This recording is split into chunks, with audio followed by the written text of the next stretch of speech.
Hi, everyone. Judge Andrew Napolitano here for Judging Freedom. Today is Monday, September 15th, 2025. Max Blumenthal is here with a report of his latest investigations on the events leading up to the murder of Charlie Kirk. Max, you've been doing unbelievable investigative reporting. What have you learned?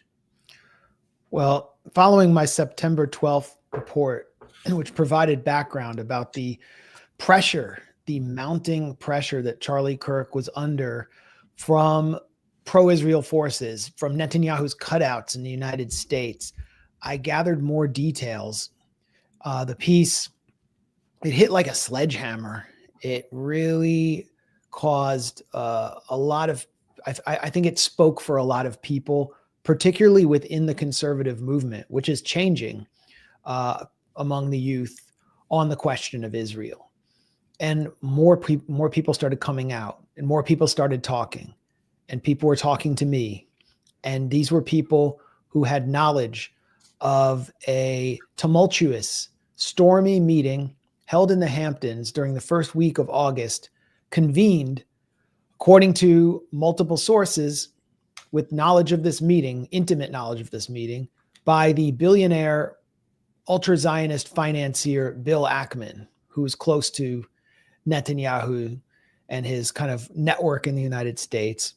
Charlie Kirk was summoned along with an array of young, sort of vapid, very avaricious conservative influencers who seemed to be sort of in Israel's back pocket to set a very pro-Israel tone for this meeting.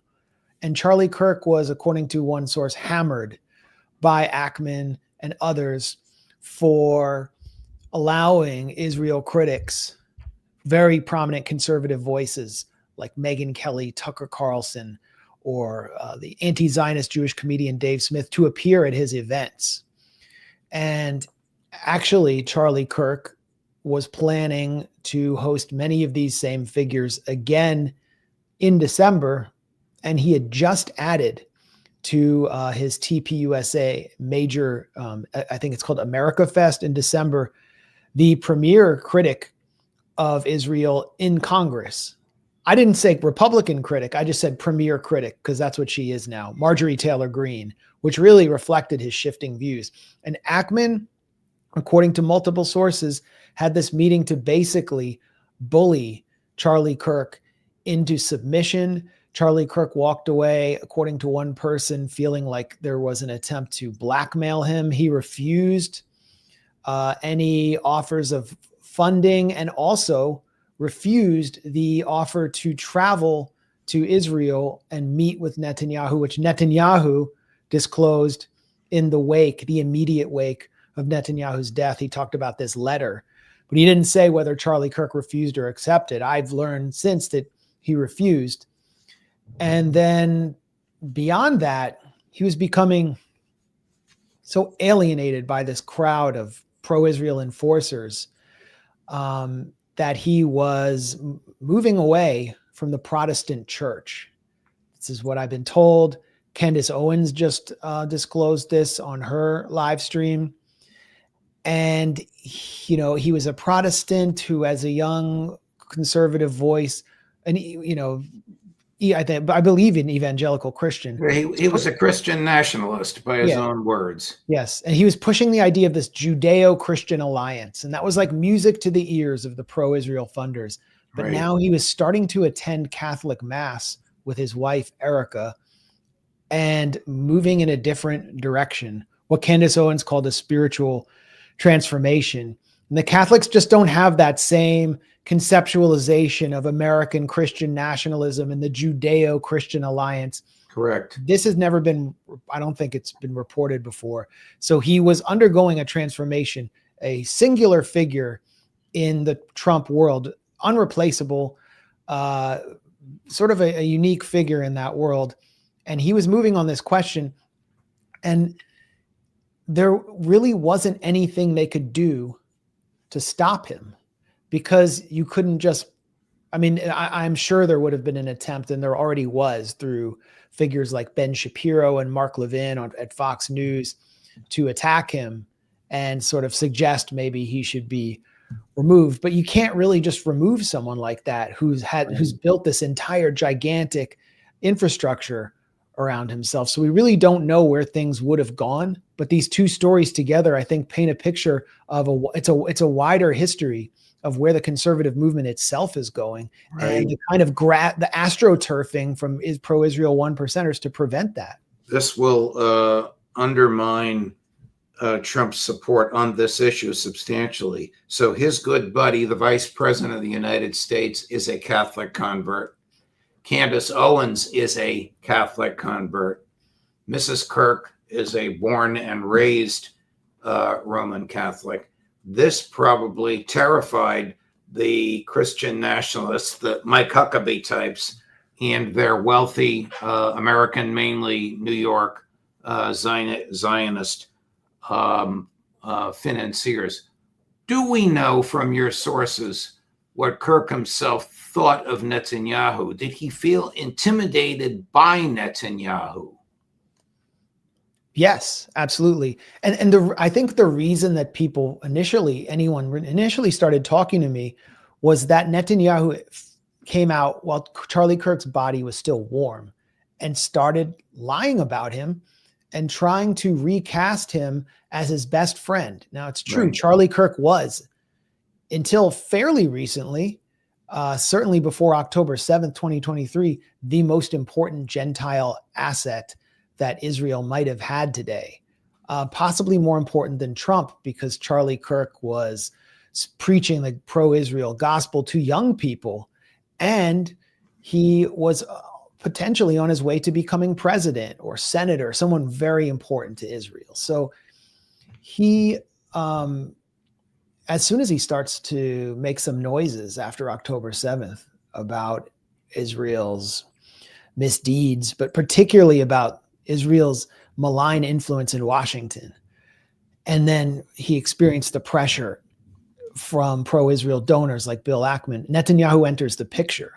And Charlie Kirk, according to a longtime friend of his who I spoke to, considered Netanyahu a disgusting bully who was a manipulator and was fundamentally dishonest. And this stands at complete odds with the picture Netanyahu has tried to paint in not just one, but I think 5 or maybe 6 tweets since Charlie Kirk was killed. And additionally, I mean, I think it's important to recognize what Netanyahu was doing. He was trying to do the same thing he did after 9/11, when the Israeli publication Ma'ariv reported in 2008 that Netanyahu said 9/11 is good for Israel. And he thought that he wanted to exploit Charlie Kirk's killing in a way that benefited Israel by pushing a narrative of religious warfare and Islamophobia inside the US. And he blamed Islam and radical Muslims and the left for killing Charlie Kirk before the suspect was even known, before anyone had even been caught. And so the truth and the reality about Charlie Kirk's relationship with Netanyahu turns Netanyahu's whole sectarian, militaristic narrative on its head. Here's Charlie Kirk in August talking to Megyn Kelly, my friend and former colleague, about the people that are attacking him. Chris, cut number 14. I think I have a bulletproof resume showing my defense of Israel, both on campus, on social media, to great, let's just say mockery and scorn at times, because I believe it. However, Megyn, you're hitting on something very potent and important. Now, let me first say, I don't want to judge an entire group, because there's been many people in the pro-Israel world that have been very sweet, very kind, very nuanced, very Charlie, you're with us, you don't have to agree all the time. However, and I will say this, the behavior by a lot, both privately and publicly, are pushing people like you and me away. My moral character is now being put into question, Megyn. Not my decisions, not like, hey, are you doing this? Is it smart or is it dumb? But no, I am a bad person if I do this. And I could go, you saw it, Megyn, it was trending on Twitter, thousands of tweets and text messages. And if I were to be charitable and generous, I will say the people that are attacking me are in a hyper paranoid state. because they're at war, and war tends to make things black and white, and you're a hammer looking for a nail. So I'm trying to be charitable, Megyn. Literally, I'm trying to cut as much slack as I can, right? I have less ability sometimes online to criticize the Israeli government without backlash than actual Israelis do. And that's really, really weird, isn't it, Megyn? That's not right. Personality types like you, myself, and Tucker, the more that you guys privately and publicly call our character into question, which is not isolated, right? Megyn, it would be one thing if it was one text or two texts. It is dozens of texts. When the hostile reaction is that now Megyn and Charlie are enemies, right? Boy, I'll tell you, like you're not gonna, I won't say lose, but you will weaken and just basically deflate two of your strongest advocates if that continues. Read about the time that he was summoned to the Hamptons by Ackman and company.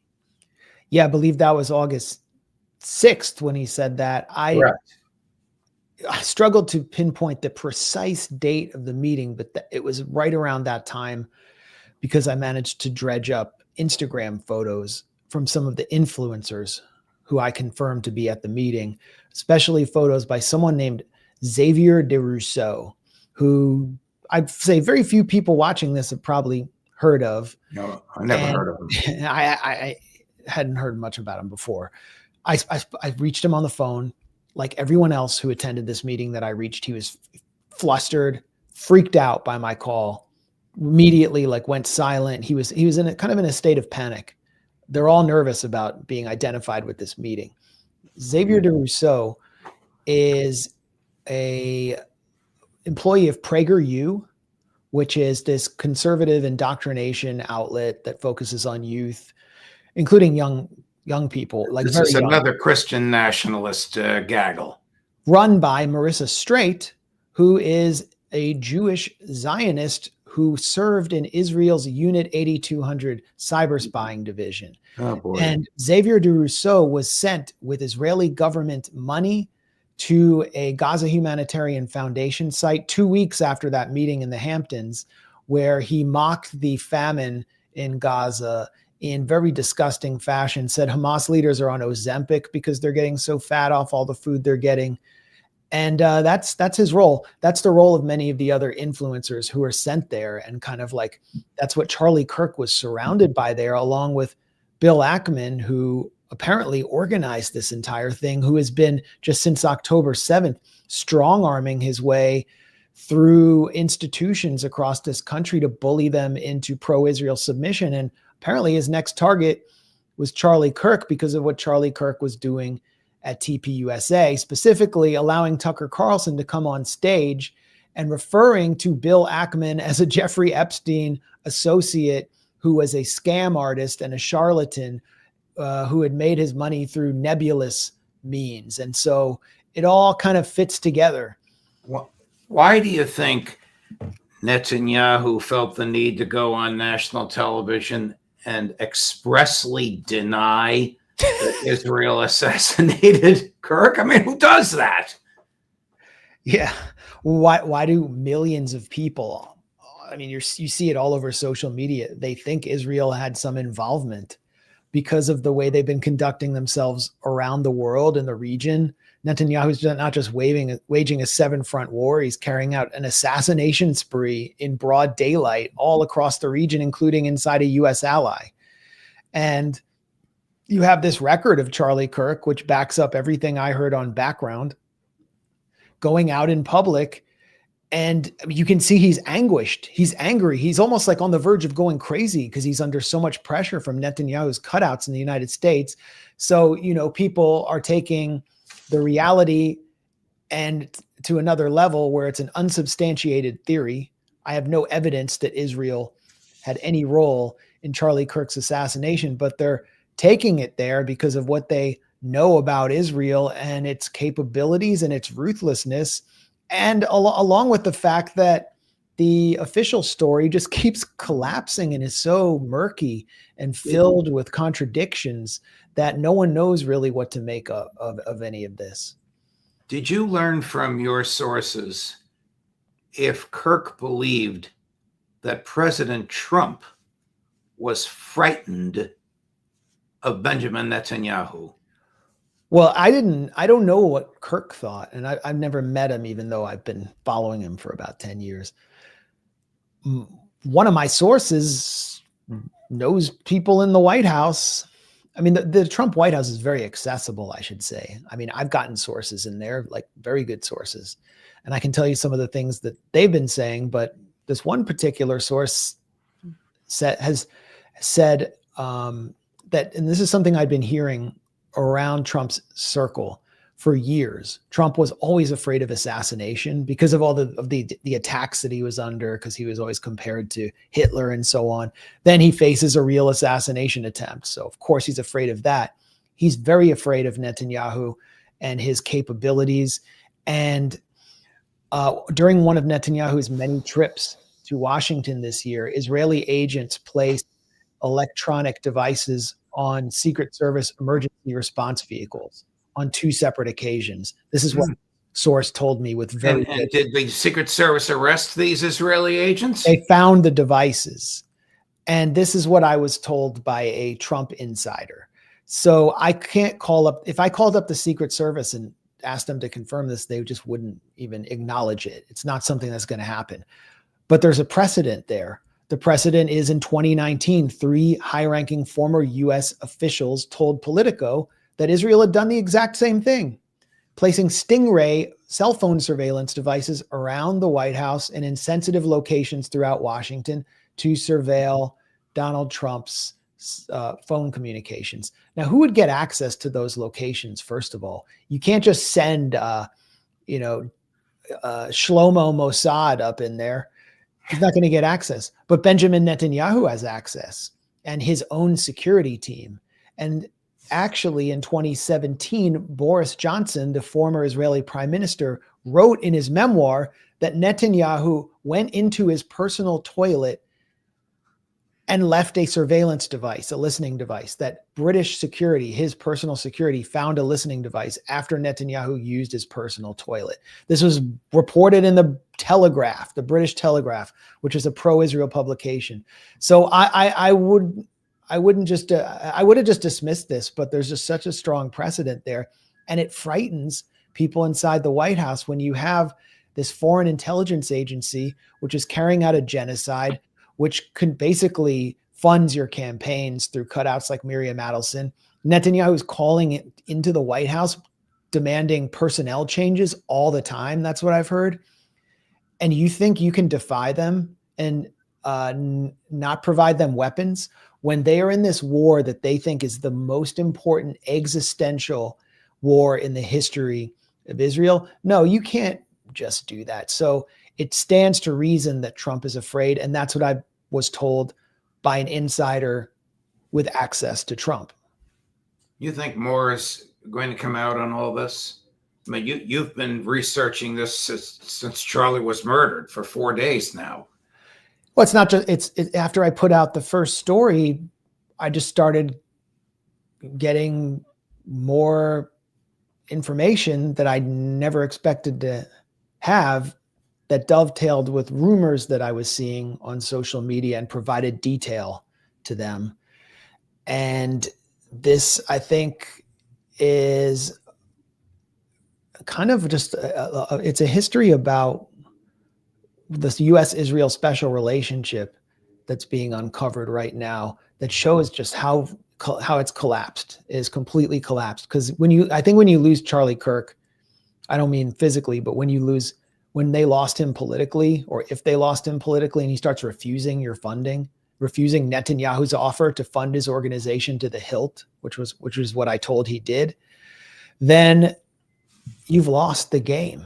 Did he refuse to fly to Israel and meet with Netanyahu? That's what I was told. And that's what Candace Owens, who is a lot closer to Charlie Kirk than me, just said on her live stream, that he rejected that offer. So Netanyahu delivered a video eulogy to Charlie Kirk and held this letter that he said he sent him, inviting him to Israel, to Jerusalem, 2 weeks before his death. Why would you do that if Charlie Kirk refused? Like, how much of a sick sociopath do you have to be? But then again, Bill Ackman, the day after Charlie Kirk was killed, took to Twitter X to declare that he had a meal this summer with Charlie Kirk and spent time with him, and he was a giant of a man. I mean, how deranged do you have to be to say that when the reality was that this was described as an intervention in which Charlie Kirk was hammered by Bill Ackman and put under all this pressure, which poured out into that Megyn Kelly interview? I mean, we're dealing with real sociopaths here. Max, you are second to none when it comes to the skullduggery you go through, your personal courage, and your understanding of all of these profound issues and interrelated factors here. I can't thank you enough. I know you're going to be doing some other things for a day or so, but if more of this comes out and you want this audience, please let us know. You have it at your disposal. Let me just say one thing that I've been hearing from a Trump administration source, like someone who's in the a Trump administration official, and I've heard this from other areas close to the Trump administration, which is that they don't really feel like they're hearing enough from the FBI. The FBI is not being transparent. And that's the way that the American people feel about this. And so the longer that goes on. Oh, transparent over what? They're not sharing information. They're not like, they want to see like video of the muzzle flash from the roof and see where the shot came from. And since that's not forthcoming, even at the highest level, the public is becoming more, I hate to say it, but conspiratorial.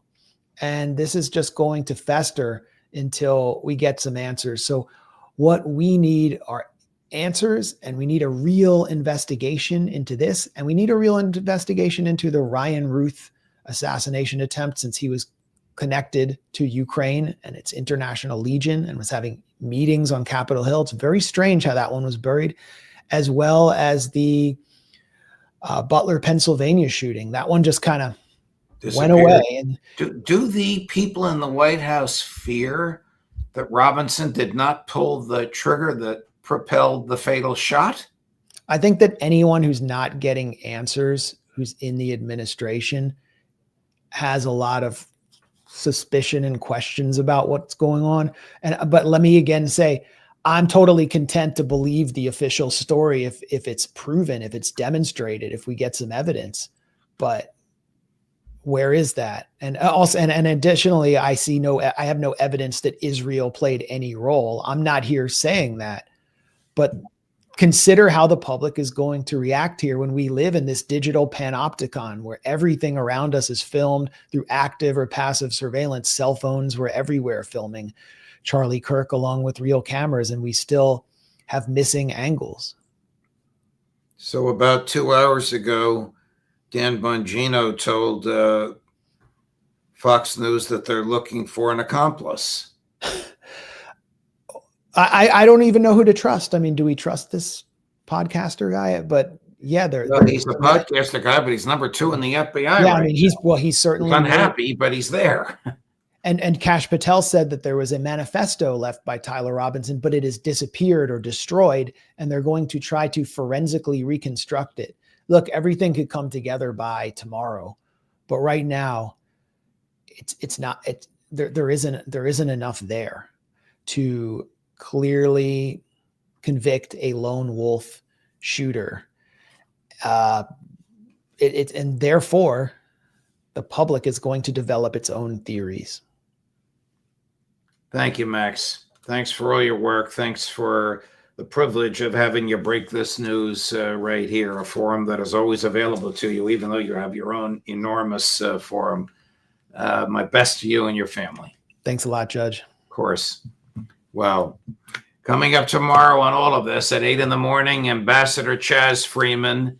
At 11 in the morning, Max's wonderful colleague, Aaron Mate. At 3 in the afternoon, Colonel Karen Kwiatkowski. And all of your Judging Freedom favorites by the end of the week. Judge Napolitano for Judging Freedom.